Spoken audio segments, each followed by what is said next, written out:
Pakikita ko sa inyo kung paano gawin yung always on display dito sa itel S23 Plus. Punta lang tayo dito sa settings. Then hanapin natin dito yung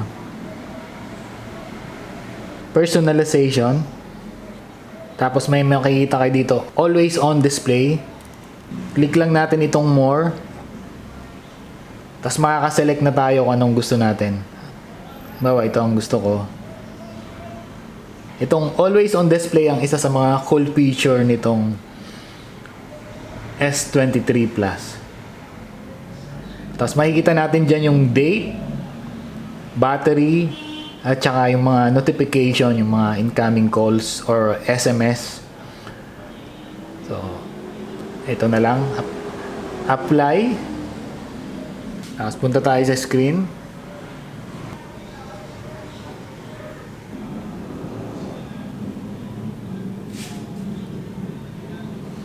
So, yun na siya. Nag-i-standby din yan kapag hindi mo ginagalaw yan. Kung gusto mong makita yung time, itap mo lang. Then, magpa-pop up na siya. O kaya naman, ililip mo lang yung phone. Yan, nag-pop up na siya. So, isa yan sa mga cool feature ng itel S20 Plus. Shoutout nga pala kay Miss Chris de los Reyes. Nagkamali kasi ako ng paglalagay ng tempered glass dito sa aking itel. Hindi ko tinanggal yung plastic na nakadikit dito sa ibabaw mismo ng phone. Ang tinanggal ko lang yung plastic dun sa tempered glass. Pag naka-standby siya, kita mo yung paltak dito sa may gitna.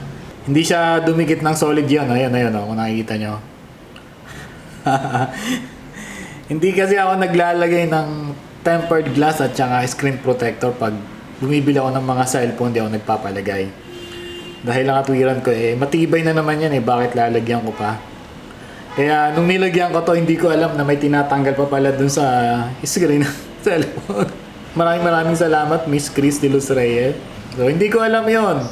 Thank you so much. I really appreciate your comment. At natanggal ko na, kinabit ko ulit yung tempered glass. Tinanggal ko. Yun nga lang, di na siya ganon ka dikit syempre dahil. So ayun, thank you so much. Hintayin nyo lang yung ilalabas ko na review nitong S23 Plus ng itel. Papakita ko sa inyo doon kung ano yung mga nagustuhan ko at mga hindi ko nagustuhan sa cellphone na to. Thank you so much sa panonood at kung nagustuhan nyo itong video na to, hit like and subscribe lang. Okay, I'll see you on the next one. Bye!